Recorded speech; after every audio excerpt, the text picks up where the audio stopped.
Welcome to Old Testament History, Chapter 4, Session 16a.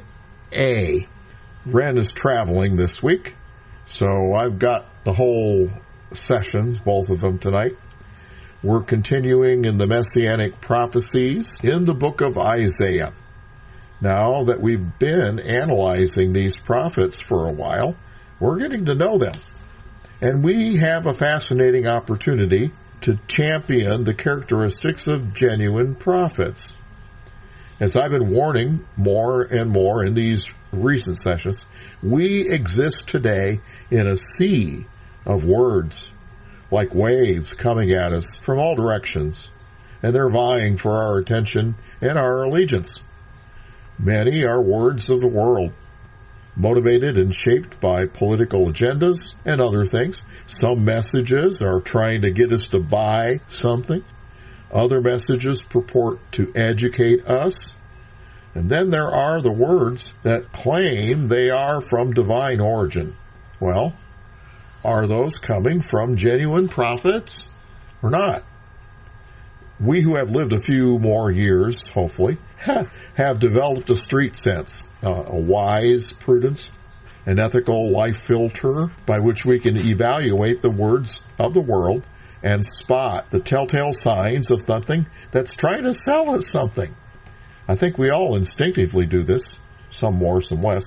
I have a habit of analyzing commercials to spot the motivator.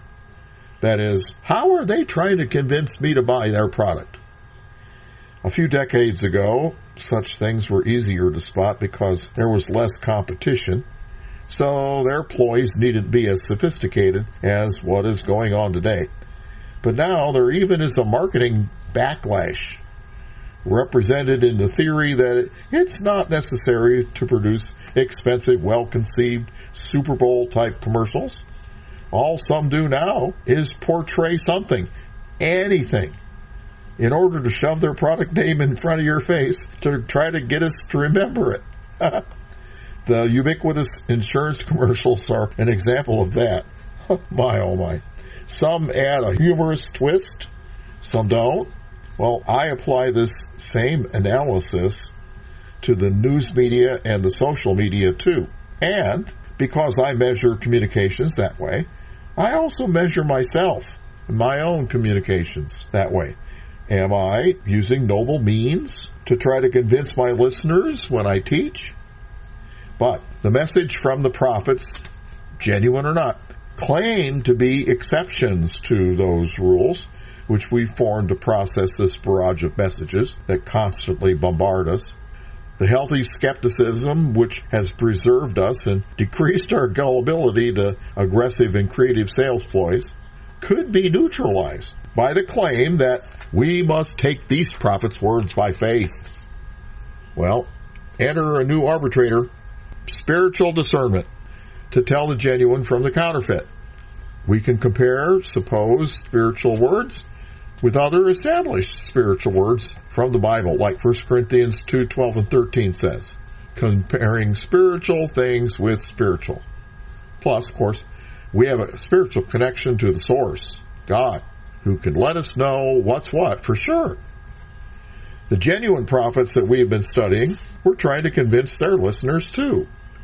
And I've noticed some of their traits. Being in the realm of higher prose, expressing divine pronouncements, the vocabulary of prophets is replete with figurative language. Similes and metaphors are common because they stick with people and communicate far more than straight non-figurative words. Because these communications were from a higher, infinite mind from God, these communications also were full of more sophisticated figures of speech. Amos was adept with repetitions. The prophet Micah was a master of prophetic wordplays. The prophet Isaiah was a master of prophetic allegory. We're going to get more into that in the next session after we finish pursuing the messianic prophecies in Isaiah in this first session. Another trait that I've noticed in the nature of prophecy is that it comes from a timeless one. Therefore, it glides in and out of different time periods as if they didn't exist. Consequently, other themes may predominate over the chronological. Look for this, and you can begin to see those other themes.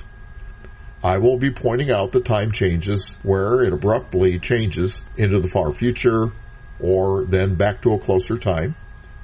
Many examples of the New Testament fulfillment support this, because there are quite a few prophecies which may not have seemed to be messianic when first given, but were said to be fulfilled of Jesus in the New Testament. And when you go back to look at the original passage, one can see that they abruptly and timelessly switched to the future, or they had a double fulfillment. Another trait inherent in biblical prophecy is that it is expressed with a Semitic mindset, because the Old Testament was written in a Semitic language and idiom. The New Testament does come to us in Greek, but the writers were all Semitic except Luke. But even his material came from a Semitic person, Jesus. One of the features of this language is Semitic hyperbole. That is, something framed in its greatest application implies all lesser ones. So, a reason that lesser prophecies framed by this greatest application implies that all lesser prophecies will come to pass. So a reason that the lesser prophecies came to pass is that they may be mere stepping stones to the greater one. Because the greater ultimately will happen, there may be whispers of it occurring like waves building to ultimately crest in the final fulfillment. Thus, the remaining returning to Jerusalem after the Babylonian captivity is like what will occur again in the millennial kingdom, in which the scattered of Israel shall be gathered again. So, now we're going to get back into Isaiah. We could probably spend a month in this book. It is so deep. But we don't have that much time to do that. I'll do the best I can. We'll begin again in chapter 11, which contains a messianic prophecy. I also teach about it in the One Spirit of Original Christianity class. Isaiah 11, verse 1.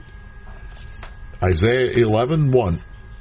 And there shall come forth a rod out of the stem of Jesse, and a branch shall grow out of his roots. That's an A and an A. It's in Hebrew poetry. This language, using the rod out of the stem and the branch out of the roots, is part of a group of related images. Another Hebrew noun for branch, Semach, Strong's number 6780, the Semach of the Lord, is used in Isaiah 4:2, and it's part of this group of synonyms. The verb of Semach is samach, T-S-A-M-A-C-H, which means to spring up, to grow, or to sprout. The first use of the verb that is attributable to the Messiah occurs in Psalms. Psalm 132, Psalm 132, verse 17. There, it's talking about Zion, will I make the horn of David to bud, samach, to spring up. I have ordained a lamp for mine anointed. So that is, in Hebrew poetry, the mine anointed goes with samach, the bud, and a lamp goes with the horn of David. Jeremiah 33:15 is another one that uses the verb. Jeremiah 33:15. In those days, at that time, will I cause the branch of righteousness to grow up, samach, unto David. Branch of righteousness, that's Semach. So you have Semach and Samach all in the same verse.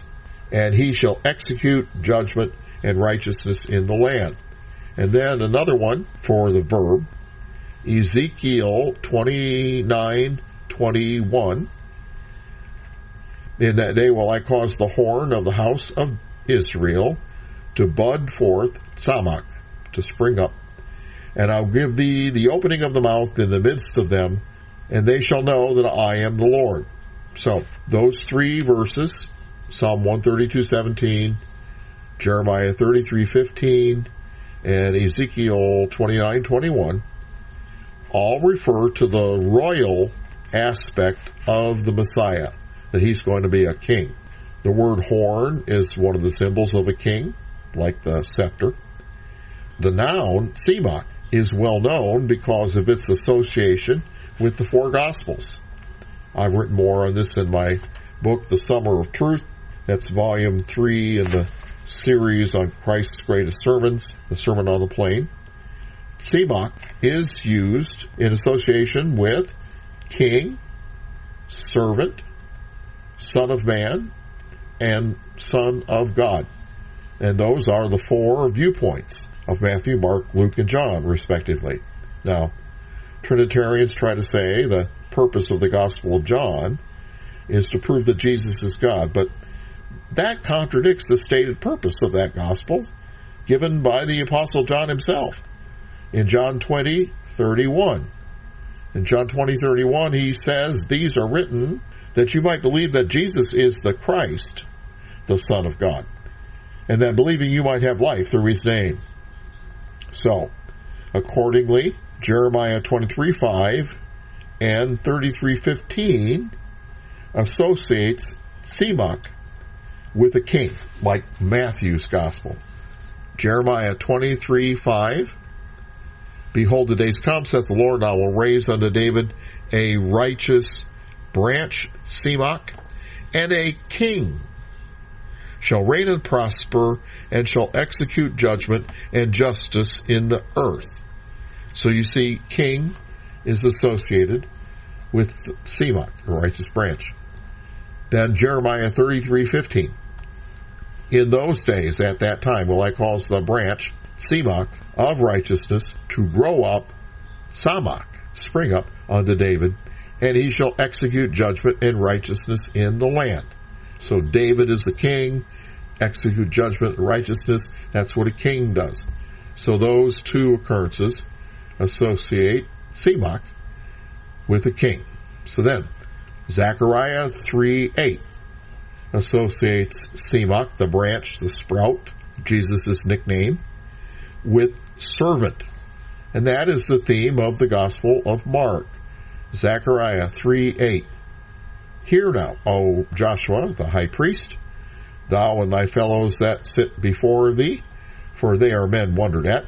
For behold, I will bring forth my servant, the branch, Tzemach."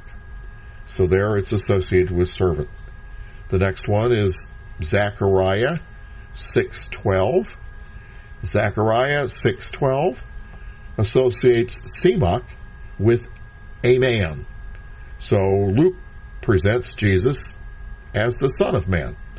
Zechariah 6:12, "And speak unto him, saying, Thus speaketh the Lord of hosts, saying, Behold, the man, whose name is the branch, Tzemach, and he will grow up out of his place, and he shall build the temple of the Lord."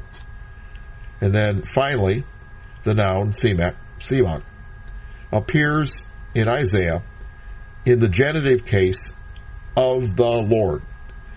That is the genitive of parentage. Now, the Trinitarians want it to be an apposition, but it's not. It's got to be parentage.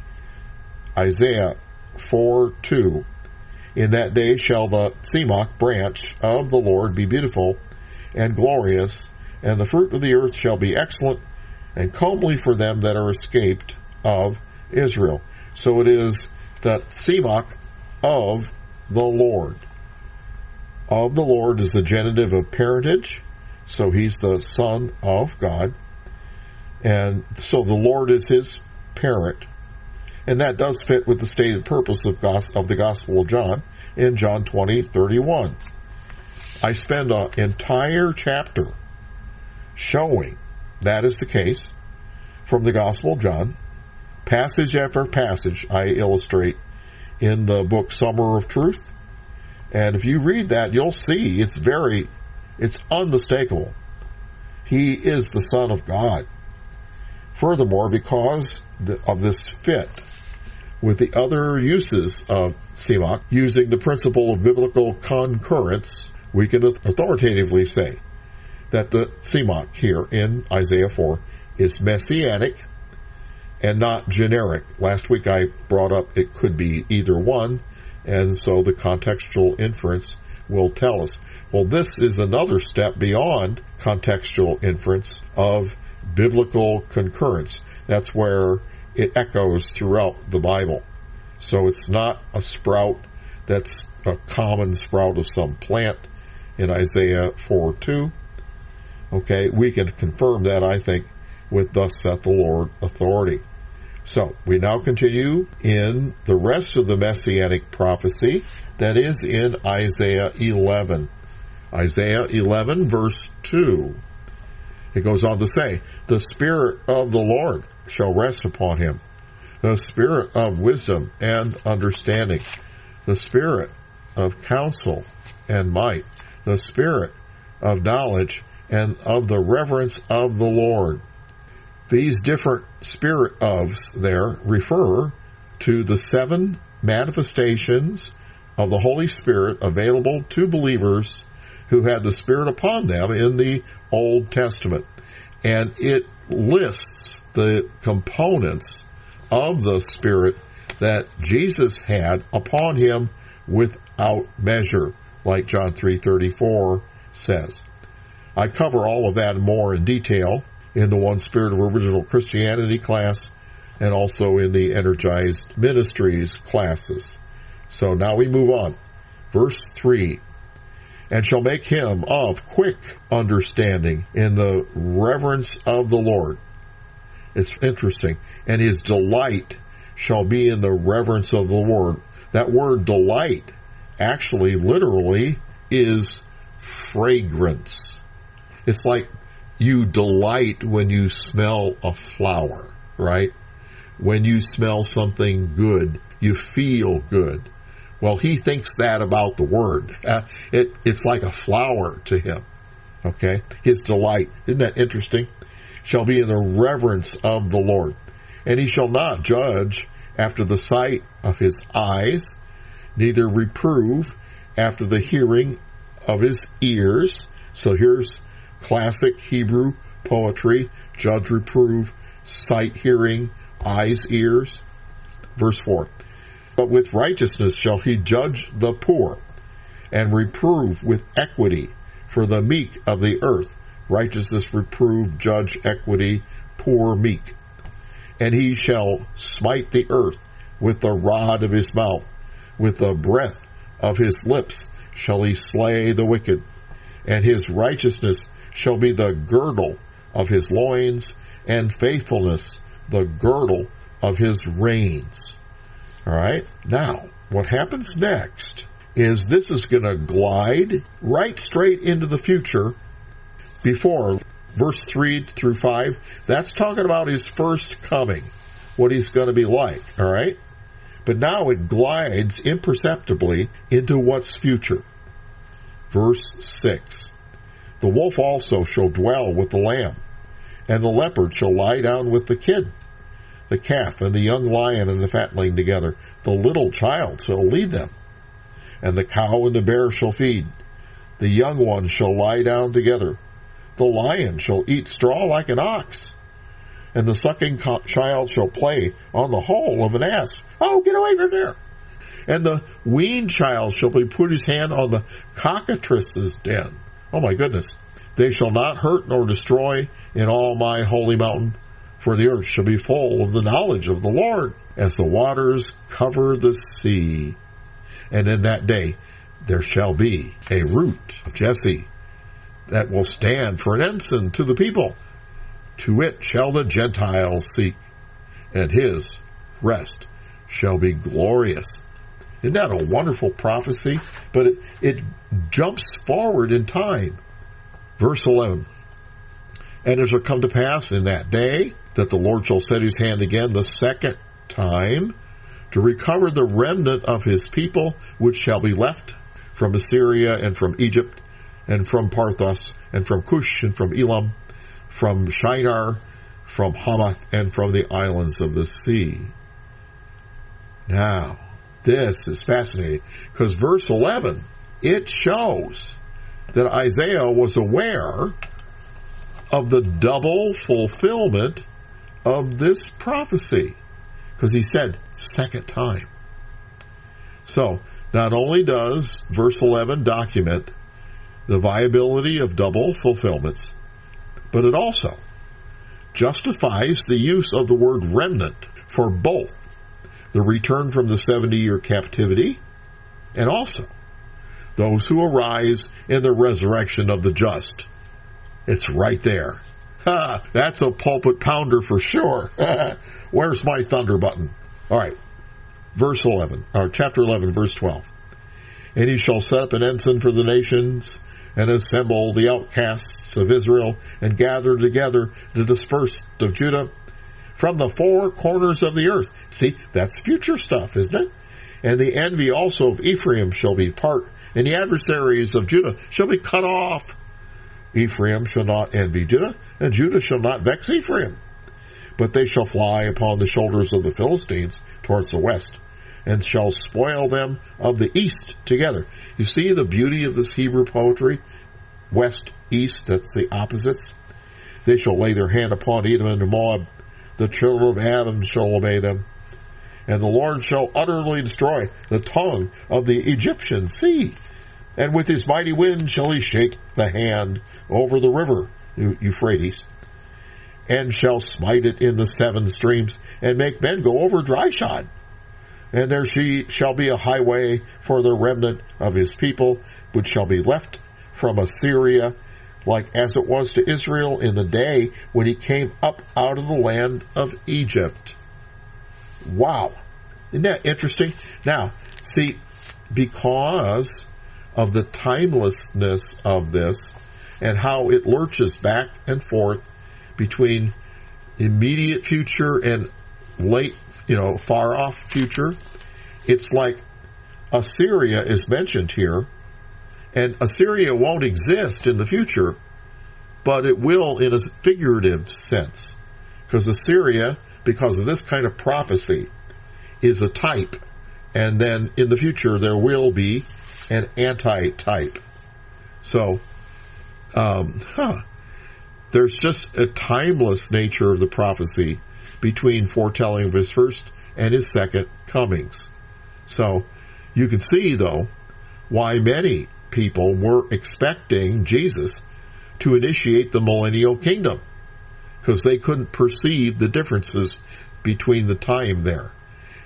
That's just like what the apostles asked in Acts 1:6. Remember? Just before his ascension, they asked, are you going to put together the kingdom now? Who's going to be Secretary of State? All right. But anyway, the timelessness here is woven into the prophecies of Isaiah. So now we're going to jump back a chapter in Isaiah. We're going to look at Isaiah 10, because I told you I'd covered this verse when I covered Isaiah 9:6. So please go to Isaiah 10:12. Isaiah 10:12. Wherefore it shall come to pass that when the Lord hath performed his whole work upon Mount Zion and on Jerusalem, I will punish the fruit of the stout heart of the king of Assyria, and the glory of his high looks. For he said, by the strength of my own hand have I done it, and by my wisdom, and for I'm prudent. And I have removed the bounds of the people. I've robbed them of their treasures, and I put down the inhabitants like a valiant man. And my hand hath found it as a nest, the riches of the people, as one that gathers eggs that are left. I've gathered all the earth, and there was none that moved the wing against me, or opened his mouth, or even peeped. That's what the king of Assyria thought.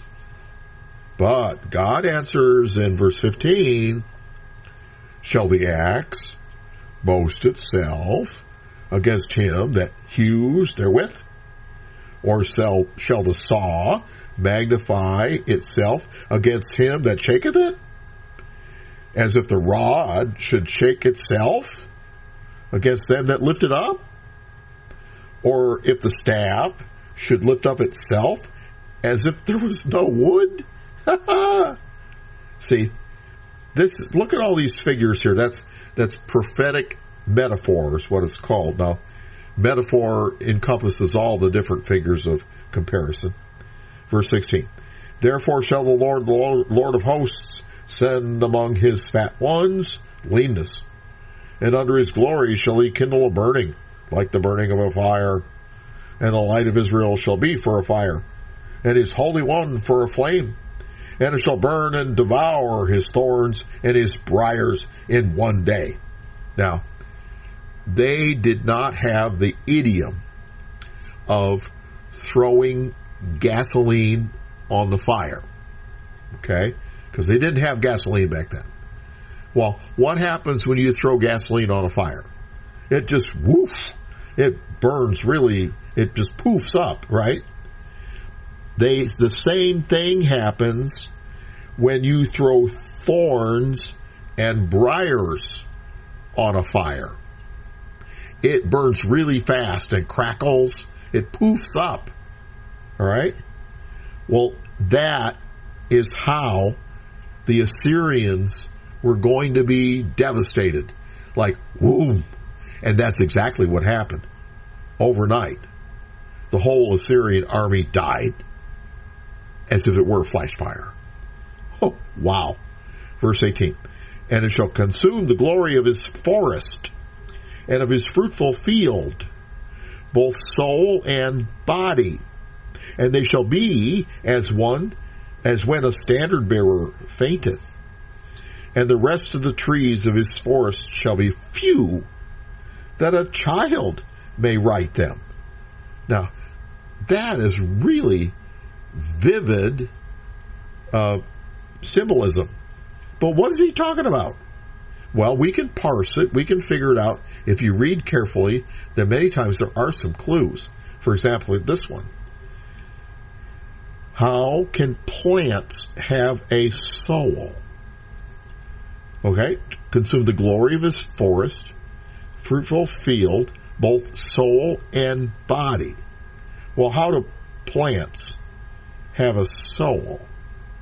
So, the forest, the field, and the trees here are being compared with something that's alive. What's the clue? Another clue is, as when a standard bearer fainteth. Well, what's a standard bearer? Well, the standard bearer was an important symbol in an army. Flag bearers also, in recent times, carried out the same function. So this clue tells us that the trees and the field, all of that, are the members of his army. That's what the metaphor is. They symbolize the Assyrian army. And what was left of the Syrian army after Isaiah prayed and they were wiped out overnight, they were so few a child could count them. Wow. Isn't that vivid? Wow. Now the time lurches forward in Isaiah 10 beyond Assyria. Verse 20. Chapter 10, verse 20. And it will come to pass in that day that the remnant of Israel and such as are escaped of the house of Jacob shall no more depend upon him that smote them, but shall depend on the Lord, the Holy One of Israel, in truth. The remnant shall return, even the remnant of Jacob, unto El Gibor, the mighty hero. Verse 21, therefore, this is future time, all right? And it's not Hezekiah. So, this remnant here can be an end times word too. So adding that, what we've learned from the fulfillment of the messianic name, the mighty hero, from Isaiah 9:6, that has royal and military connotations, because in Isaiah 9:6, his name shall be called, and the future fulfillments of the mighty hero are King of Kings and Lord of Lords. He's going to be the general on the white horse. He's going to be the leader of the world. See, that fits right in there with that title. So the military hero, the mighty hero, has royal and military connotations to it.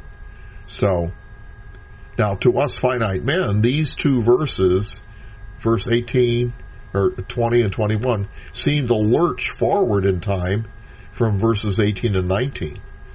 But the military application is still retained. The tree analogy, the standard bearer, all right?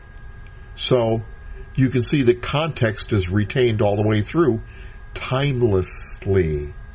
It's fascinating to see. So, because of this, I believe the mighty hero is the Messiah, and the remnant is the one at the resurrection. Wow. Now, let's consider some more prophecies. Next one is a prophecy that uses a different method to glide into the future, which is type and antitype. There are many foreshadowings like this that are in the Word. Joseph's patience in tribulation and joy in exoneration in Egypt is a type of the comings of the Messiah. The first Adam was a type of the last Adam. King David was a type of King Jesus, etc. So here we go. Chapter 22, Isaiah 22, verse 20.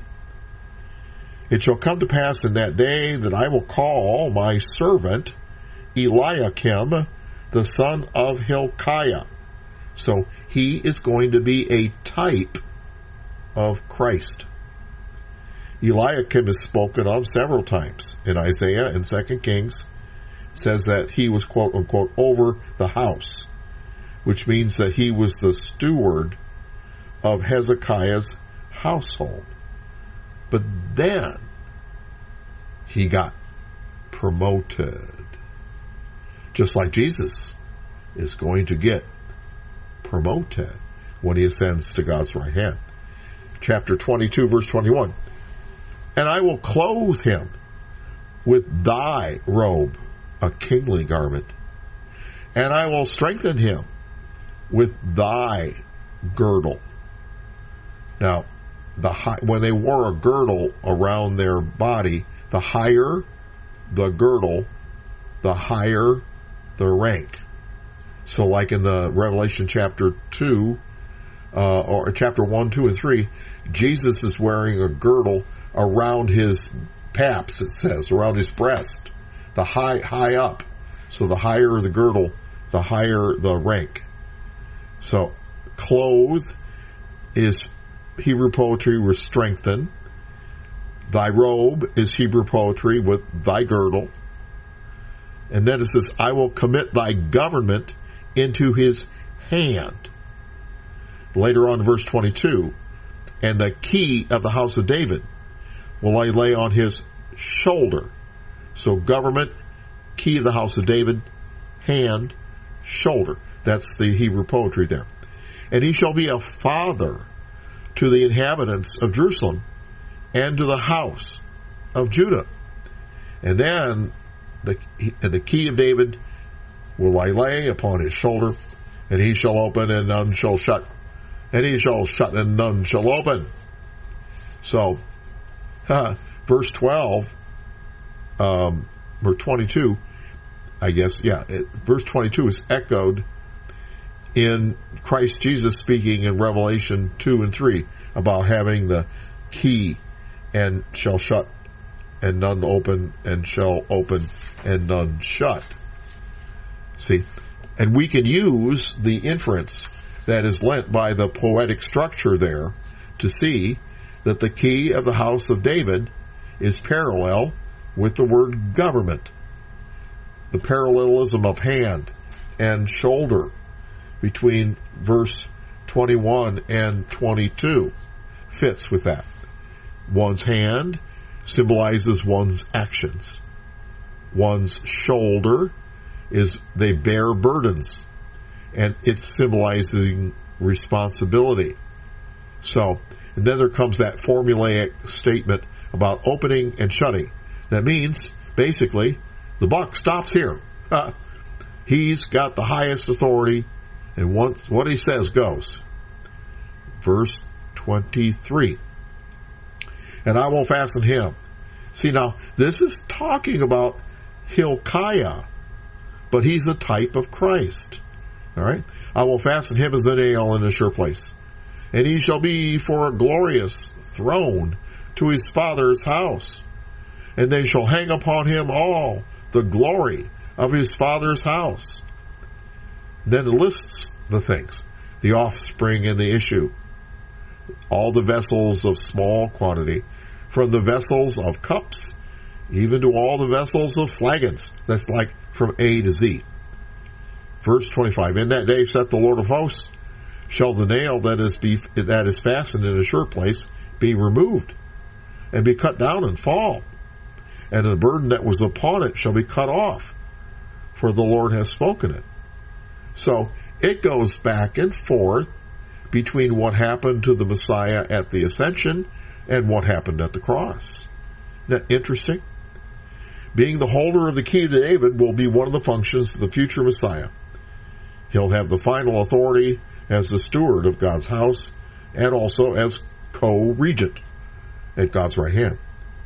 The last verse could refer to when Jerusalem was destroyed, or it could refer to when Jesus was on the cross, or it could mean that Hilkiah would lose his position, possibly when Manasseh became king. But where is the time break? It's imperceptible, because to God, time is not existent. All right? So sometimes it's difficult to tell what time period is being referred to. Here's some other ones. Isaiah 24:19. Isaiah 24:19. The earth is utterly broken down. The earth is clean dissolved. The earth is moved exceedingly. The earth shall reel to and fro like a drunkard, and shall be removed. It'll totter like a cottage in an earthquake. And the transgression thereof shall be heavy upon it, and it shall fail and not rise again. It shall come to pass in that day that the Lord shall punish the host of the high ones that are on high. Well, I wonder what host that is. And the kings of the earth upon the earth, and they shall be gathered together as prisoners gathered in the pit, and he shall shut up in the prison. And after many days they shall be visited. Then the moon shall be confounded, and the sun ashamed, when the Lord of hosts shall reign in Mount Zion, in Jerusalem, and before his elders gloriously. Oh, wow. That sounds like Revelation 21 stuff. Maybe the host of the high ones. That sounds like Satan and his angels.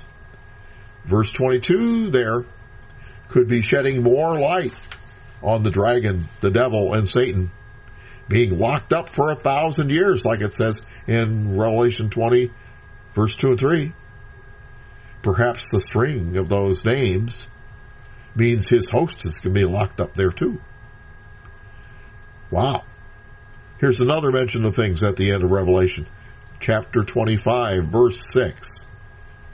And in this mountain shall the Lord of hosts make unto all the people a feast of fat things, a feast of wines on the lees of fat things, full of marrow, of wines and the lees well refined.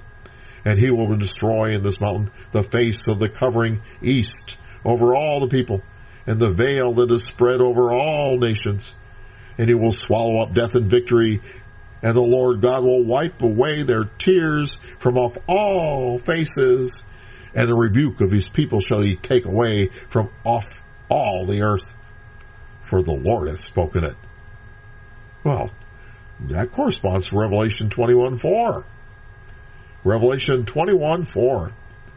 And God shall wipe away all tears from their eyes, and there shall be no more death, neither sorrow nor crying, neither shall there be any more pain, for the former things are passed away. Isn't that neat? That's Isaiah is just laced with prophecies all over the place, both messianic and end times. Wow. Here's another one. Full of things that could be literal and mean one thing, or they could be figurative and symbolize another. Isaiah 27, verse 12. And it shall come to pass in the day that the Lord shall thresh from the channel of the river unto the stream of Egypt, from river to river. And you shall be gathered one by one, O ye children of Israel. And it shall come to pass in that day that the great trumpet shall be blown, and they shall come which were ready to perish in the land of Assyria, and the outcasts in the land of Egypt, and shall worship the Lord in thy holy mount at Jerusalem. All right. Well, is that great trumpet the trumpet at the resurrection that Jesus foretold of in Matthew 24:31? Remember, it's not the gathering together trumpet. That was part of the mystery. Now, if Assyria and Egypt mentioned there are literal, then this might be when the temple was rebuilt. But was the trumpet involved with that? But, the threshing from river to river, was that involved with that? I think the reference to the trumpet forces Assyria and Egypt there to be figurative, to be typological. All right? Because Egypt is referred to throughout the word, and it's symbolic. Well, Assyria could be the same. Chapter 28, verse 5. Here's another one. In that day shall the Lord of hosts be for a crown of glory, and for a diadem of beauty unto the residue of his people, and for a spirit of judgment to him that sits in judgment, and for strength to them that turn back the battle at the gate. But they shall have erred through wine and through strong drink, are out of the way. The priest and the prophet have erred through strong drink. They are swallowed up of wine. They are out of the way through strong drink. They err in vision. They stumble in judgment. For all thy tables are full of vomit and filthiness, so that there's no place clean. Well, who's going to teach knowledge? If the priests and the prophets aren't, whom shall he teach knowledge? And whom shall he make to understand doctrine? Them that are weaned from milk and drawn from the breasts. Are there any of those there? For precept must be upon precept, precept upon precept, and line upon line, line upon line. Here little and there little. Wow. This has things all over the place. Do you see the timelessness of it? Who are the residue? And when? You know what? I bet the wine and strong drink is not talking about alcohol. They're intoxicated with the lies from the devil, from religious fantasy, like the opium of Deuteronomy 29. The true knowledge is line upon line of the written word. And precept upon precept is commandments to do, practically apply. Keep and do. Keep and do is how you stay away from the opium. Not theological fantasy of those who have intruded into the secret things that belong to God that Deuteronomy 29:29 refers to. That's the background of that verse. Then comes verse 11, and this was a real shocker. Verse 11. For with stammering lips and another tongue will he speak unto this people.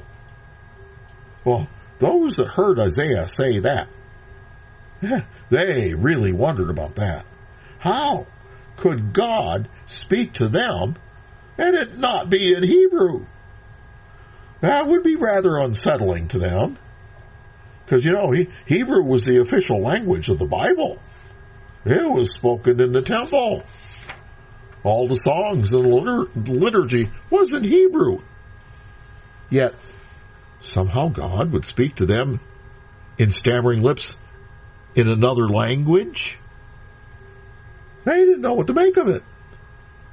But we do. We know what it is. It's speaking in tongues. But they had no way of realizing that back then. Verse 12. To whom he said, by means of that stammering lips, this is the rest wherewith you may cause the weary to rest. And this is the refreshing that they wouldn't hear. But the word of the Lord was unto them, precept upon precept, precept upon precept, line upon line upon line, here a little and there a little, that they might go and fall backward and be broken and snared and taken because they didn't listen. Here a little and there a little means the teaching is step by step. It's in bite-sized pieces so the people can understand it. So when was this? When they had erred so bad they needed to be retaught? Well, that sounds like the times of John the Baptist, what he confronted. The next prophecy we're going to look at in the same chapter definitely is messianic. Verse 16, chapter 28, verse 16. Therefore, thus saith the Lord God, behold, I lay in Zion for a foundation, a stone, a tried stone, a precious cornerstone, a sure foundation. He that believeth shall not act hastily, foolishly. Judgment also will I lay to the line, and righteousness to the plummet. Those are measuring things to check it out, make sure it's right. And the hail shall sweep away the refuge of lies, and the water shall overflow the hiding place. What is it talking about?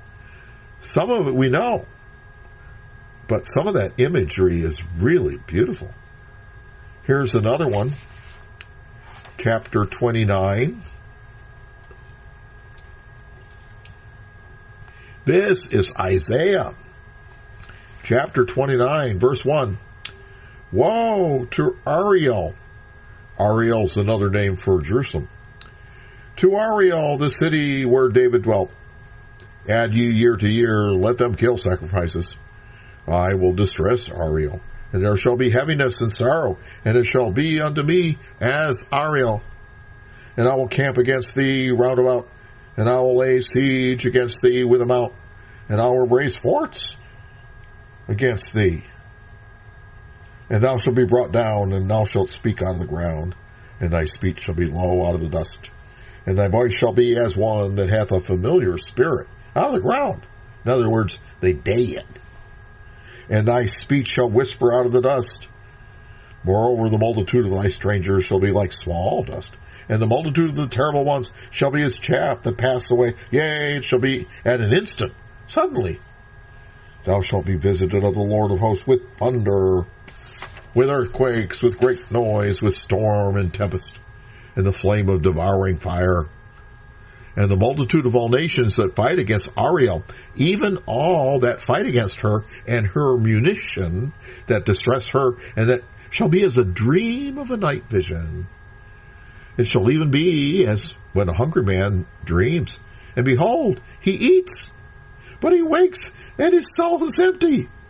Or as when a thirsty man dreams, and behold, he drinks, but he wakes, and behold, he's faint, and his soul hath appetite. So shall the multitude of all the nations that fight against Mount Zion. They're going to think, oh, we got them, we're right there, we're surrounding them, and all of a sudden, it all falls apart. 29, verse 9. Stay yourselves in wonder, cry ye out, and cry. They are drunken, but not with wine. They stagger, but not with strong drink. For the Lord hath poured out upon you the Spirit, that's what it is, of deep sleep. He hath closed your eyes, the prophets and your rulers. The seers hath he covered.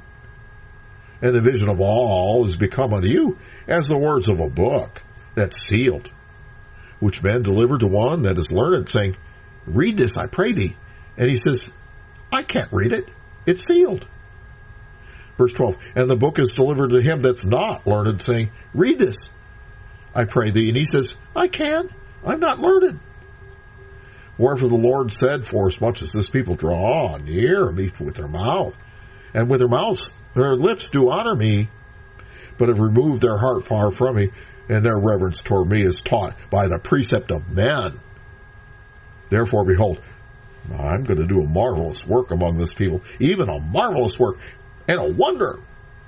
For the wisdom of their wise men shall perish, and the understanding of their prudent men shall be hid. Wow! Look at that style of Isaiah, the timeless eloquence. One part of that could be the fall of Jerusalem. But which one? The first fall or the second fall? But then verse 7 and 8 sounds like the third time Jerusalem might fall, which is still in the future.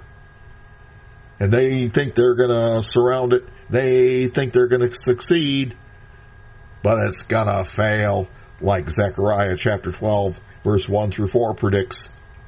Woo-hoo-hoo. Verse 18, Isaiah 29:18. And in that day shall the deaf hear the words of the book, and the eyes of the blind shall see out of obscurity, out of darkness. And the meek shall increase their joy in the Lord, and the poor among men shall rejoice in the Holy One of Israel. For the terrible one is brought to naught, and the scorner is consumed, with all that watch for iniquity are cut off. Wow. That's Isaiah all the way through. Boy, I'm going over in time a little bit on this session. But, man, oh man, this stuff is exciting. I'll go a little bit more here. I'll skip over some. Isaiah 35, verse 1. Isaiah 35, verse 1. The wilderness and the solitary place shall be glad for them, and the desert shall rejoice and blossom as the rose. Now, is this a literal wilderness? Is it a literal desert? What kind of blossoming will this be? Can be figurative, can be literal. It shall blossom abundantly and rejoice, even with joy and with singing. The glory of Lebanon shall be given to it, the excellency of Carmel and Sharon. They shall see the glory of the Lord and the excellency of our God. Strengthen ye the weak hands, and confirm the feeble knees. Say to them that are of fearful heart, be strong, fear not. Behold, your God will come with a vengeance, even God with a recompense. He will come and save you. Then the eyes of the blind shall be opened, and the ears of the deaf shall be unstopped. Then shall the lame man leap as a hart, like a deer, and the tongue of the dumb sing. For in the wilderness shall waters break out, and streams in the desert, and the parched ground shall become a pool, and the thirsty land springs of water. In the habitation of dragons, where each lay, shall be grass, with reeds and rushes. No more dragons. And a highway shall be there, and a way. It shall be called the way of holiness. The unclean shall not pass over it, but it shall be for those, the wayfaring men, though fools, simple, shall not err therein. No lion shall be there, nor any ravenous beast shall go thereupon. It shall not be found there. But the redeemed shall walk there. And the ransom of the Lord shall return and come to Zion with songs of everlasting joy upon their heads. And they shall obtain joy and gladness, and sorrow and sighing shall flee away. That's just stunning. No lion shall be there, or any ravenous beast. But earlier it said the lion's going to eat grass, right? What kind of lion is this? It's talking about the adversary and his host. Those kind of ravenous beasts. They ain't going to be there. Wow.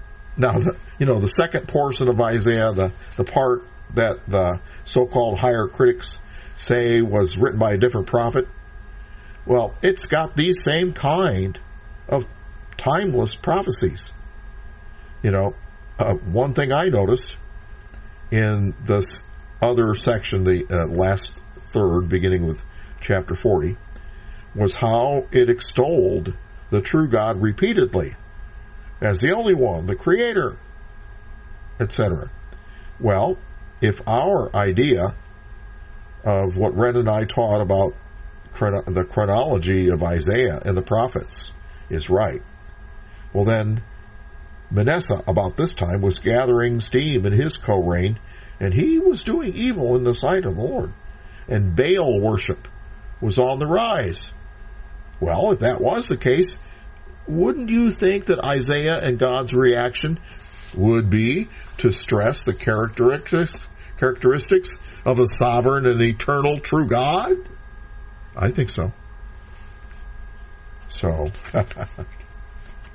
boy, there's just so much here.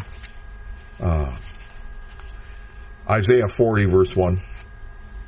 Comfort ye, my people, saith your God. Speak ye comfortably to Jerusalem, and cry unto her, that her warfare is accomplished, her iniquity is pardoned. For she hath received of the Lord's hand double for all her sins. They doubled it over so you couldn't see it. See, the forgiveness of sins is going to happen for them at the resurrection. Verse 3, the voice of him that cries in the wilderness, prepare ye the way of the Lord, make straight in the desert a highway for our God. Every valley shall be exalted, and every mountain and hill shall be made low, and the crooked shall be made straight, and the rough places plain. That takes heavy equipment. And that was John the Baptist. And the glory of the Lord shall be revealed, and all flesh shall see it together, for the mouth of the Lord hath spoken it. See the timelessness of chapter 40? It just goes back and forth between the end times and Christ's first coming. Wow. Just beautiful. Chapter 43, verse 5. Fear not, for I am with thee. I will bring thy seed from the east, and gather thee from the west. And I will say to the north, give up, and to the south, keep not back. Bring my sons from far, and my daughters from the ends of the earth, even everyone that's called by my name. For I have created him for my glory. I have formed him, yea, I have made him. Bring forth the blind people that have eyes, and the deaf that have ears. Let all the nation be gathered together, and let the people be assembled. Who among them can declare this, and show us former things? Let them bring forth their witnesses, that they may be justified. Or let them hear and say, yeah, it's the truth. Behold, my servant shall deal prudently. He shall be exalted and extolled, and be very high. And many were astonished at thee. His visage was so marred, more than any man, and his form more than the sons of men. Well, that's what Jesus looked like on the cross. So shall he sprinkle many nations, and the kings shall shut their mouths at him. For that which hath not been told them shall they see, and that which they had not heard shall they consider. Because who hath believed our report? And to whom is the arm of the Lord revealed? For he shall grow up before him as a tender plant, and as a root out of the dry ground. He hath no form nor comeliness. And when we shall see him, there is no beauty that we should desire him. He was despised and rejected of men, a man of sorrows and acquainted with grief. And we hid, as it were, our faces from him. He was despised, and we esteemed it not. Surely he hath borne our griefs and carried our sorrows. Yet we did esteem him smitten, stricken, smitten of God, and afflicted. But he was wounded for our transgressions, and he was bruised for our iniquities. The chastisement of our peace was upon him, and with his stripes we are healed. All we like sheep have gone astray, and we've turned every one to his own way. And the Lord hath laid on him the iniquity of us all. He was oppressed and he was afflicted, yet he opened not his mouth. He was brought as a lamb to the slaughter, and as a sheep before her shearers is dumb. So he opened not his mouth. He was taken from prison and from judgment. And who shall declare his generation? For he was cut off out of the land of the living. For the transgression of my people was he stricken. And he made his grave with the wicked and with the rich in his death, because he had done no violence, neither was there any deceit in his mouth. Yet it pleased the Lord to bruise him, and hath put him to grief. When thou shalt make his soul an offering for sin, he shall see his seed. When's that? He shall prolong his days. He's going to live again. And the pleasure of the Lord shall prosper in his hand. He shall see of the travail of his soul, and shall be satisfied. By his knowledge shall my righteous servant justify many, for he shall bear their iniquities. Therefore will I divide him a portion with the great, and he shall divide the spoil with the strong, because he hath poured out his soul unto death, and he was numbered with the transgressors, and he bare the sin of many, and made intercession for the transgressors. Wow. When that is read, we can see all the prophecies intermixed there. That's Isaiah. Man, was he walking. Man, was he sharp. Just amazing. Just amazing. So, these are the words of hope from Isaiah the prophet, messianic prophecies to the believers of his time and all time to follow. Back then they were facing perilous times, and Joe and Jane, believer, were caught up in forces beyond their control. Evil kings and nations brought calamity upon them, but they listened to Isaiah, and they had hope, because God's promises are still true. Brave prophets like Isaiah would not shut up. We're going to look at some of the other aspects of his prophecies in the next session. Bless you.